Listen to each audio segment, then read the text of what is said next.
নমস্কার বন্ধুরা, অর্চনার পাকশালায় আপনাদের সকলকে স্বাগত জানাই।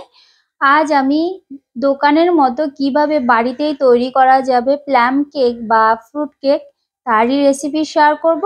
আমার চ্যানেলটি এখনও না সাবস্ক্রাইব করে থাকলে অবশ্যই চ্যানেলটিকে সাবস্ক্রাইব করে পাশে থাকা বেল আইকনটি ক্লিক করে দেবেন সমস্ত নোটিফিকেশন সবার আগে পাওয়ার জন্য।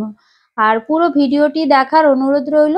পুরো ভিডিওটা না দেখলে কিন্তু বুঝতে পারবেন না কিভাবে এরকম স্পঞ্জি এবং সুস্বাদু কেক তৈরি হয়। তো চলুন দেখে নেওয়া যাক আজকের রেসিপি। আমি প্রথমেই একটা কমলা লেবু নিয়ে নিয়েছি, খোসা ছাড়িয়ে এর থেকে রস বের করে নেব। আপনারা চাইলে অরেঞ্জ জুস দিয়েও করতে পারেন।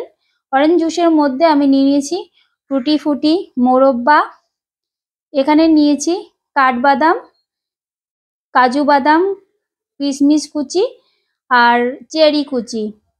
আর এখানে সমস্ত উপকরণগুলো আমি এই অরেঞ্জ জুসের মধ্যে ভিজিয়ে রাখলাম মোটামুটি 15 মিনিট অবধি, আর কিছুটা রেখে দিলাম পরে ব্যবহার করার জন্য। এবারে একটা বড় বোল নিয়ে নিয়েছি, মিক্সার বোল। তার মধ্যে উপরে একটা ছাঁকনি দিয়ে আমি 1.5 কাপের একটু বেশি ময়দা নিলাম আর 3 চামচের মতো দিয়ে দিয়েছি গুঁড়ো দুধ। এবারে ভালো করে ছেঁকে নিয়ে তারপরে আমি মিশিয়ে নিলাম। ওভেনে ফ্রাই প্যান বসিয়ে দিয়েছি। এখানে 2 কাপের মতো চিনির গুঁড়ো দিয়ে দিলাম। আপনারা চাইলে সরাসরি চিনিটাও দিতে পারেন। আমি এখানে ক্যারামেল তৈরি করব। যেহেতু আমার আগে থেকে চিনির গুঁড়োটা করা ছিল তাই আমি চিনির গুঁড়োটা দিয়েই করলাম। আর যদি আপনি ডাইরেক্ট চিনি দিয়ে করতে চান তাহলে কিন্তু 1.5 কাপ দিলেই হবে। আর যদি মিষ্টিটা কম পছন্দ করেন আপনারা কমও দিতে পারেন, 1 কাপের মতো। ক্যারামেলটা তৈরি হওয়ার পরে একটু জল দিয়ে দিলাম। এখানে আমি 1 কাপ জল দিয়ে ক্যারামেল তৈরি করে নিলাম। আর ছাঁকনির ওপরে 1 চামচ বেকিং পাউডার আর 1/2 চামচ বেকিং সোডা দিয়েছি, সামান্য দারচিনি গুঁড়ো আর অল্প এলাচ গুঁড়ো আর কিছুটা জায়ফল আমি ছোট গ্রেটারে গ্রেট করে ছাঁকনির উপরে দিয়ে চেলে নিলাম যাতে বড় দানাগুলো ছাঁকা হয়ে যায়। সবগুলো উপকরণ আমি ভালো করে মিশিয়ে নিলাম। এবারে যে চিনির ক্যারামেলটা তৈরি করলাম সেটা ওর মধ্যে দিয়ে দিলাম। অবশ্যই চিনির ক্যারামেলটা একটু ঠান্ডা হওয়া অবধি আপনারা অপেক্ষা করবেন। চিনির ক্যারামেলটা দেওয়ার পরে যে টুটি ফুটি বা জুসের মধ্যে যে উপকরণগুলো ভিজিয়ে রেখেছিলাম সবগুলো দিয়ে দিলাম। এরপরে দিয়ে দিলাম 1/2 কাপের একটু বেশি দুধ। এখানে আমি গরুর দুধটা ব্যবহার করেছি, গরম করে ঠান্ডা করে নিয়েছিলাম। আর 1/2 কাপের মতো দিয়ে দিলাম সাদা তেল। এবারে ভালো করে আমি মিশিয়ে নিচ্ছি। 1 চামচ ভ্যানিলা এসেন্স দিয়ে দিলাম ফ্লেভারটা ভালো করার জন্য। আপনারা চাইলে নাও দিতে পারেন, তবে দিলে ভালো লাগে আর কালারটাও বেশ ভালো আসে। যে বাটিতে আমি কেকটা তৈরি করব সেই বাটিতে আমি সাদা তেল মাখিয়ে নিচ্ছি।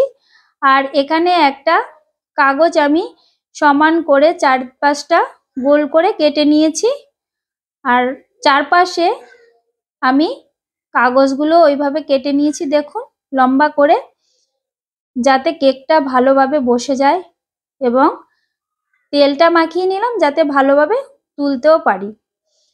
এবারে ব্যাটারটা আমি অল্প অল্প করে ঢেলে দিচ্ছি। দেখুন কতটা সুন্দর ব্যাটার তৈরি হচ্ছে। এই ব্যাটারটা অবশ্যই ভালোভাবে ফলো করবেন কিভাবে তৈরি করতে হবে, না হলে কিন্তু পাতলা হোক বা ঘন হোক অতটা ভালো হবে না। এবারে ওপরে কিছুটা টুটি ফুটি দিয়ে দিলাম। একটা কড়াই বসিয়ে দিয়েছি ওভেনে, এর মধ্যে 1/2 কাপের মতো নুন দিয়ে দিয়েছি। নুনের উপরে একটা স্ট্যান্ড বসিয়ে দিয়ে ঢাকা দিয়ে রেখেছিলাম যতক্ষণ না পর্যন্ত গরম হয়। আমি ট্যাপ করে দিলাম 2-3 বার করে এই কেকের বাটিটা, তারপর ঢাকা দিয়ে মোটামুটি 15 মিনিট রেখেছিলাম লো ফ্লেমে। তারপরে উপর থেকে কিছুটা কাজু বাদাম, চেরি, কিশমিশ, টুটি ফুটি, মোরব্বা এবং যে চেরিগুলো রেখেছিলাম, বাদামগুলো রেখেছিলাম সবগুলো দিয়ে দিলাম। এরপরে মোটামুটি আমি টোটাল ৪৫ মিনিট পর্যন্ত আমি লো ফ্লেমে রেখেছিলাম। দেখুন কতটা সুন্দর কেকটা তৈরি হয়ে গেছে, একদম দোকানের মতো। বাড়িতে অবশ্যই এই টিপসগুলো ফলো করবেন, তাহলেই কিন্তু দোকানের মতো পারফেক্ট ফ্রুট কেক বাড়িতেই তৈরি করতে পারবেন। চট করে আপনাদের কেউ ধরতেই পারবে না। আর যেহেতু আমি গরম মশলাটা দিয়েছি, এর কারণে একদম দোকানের মতো ফ্লেভার আসবে।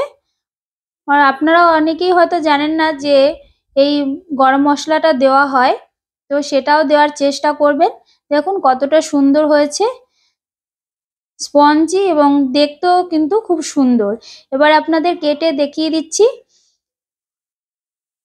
দেখুন কতটা সুন্দর হয়েছে বন্ধুরা। ধন্যবাদ, পাশে থাকবেন। নমস্কার।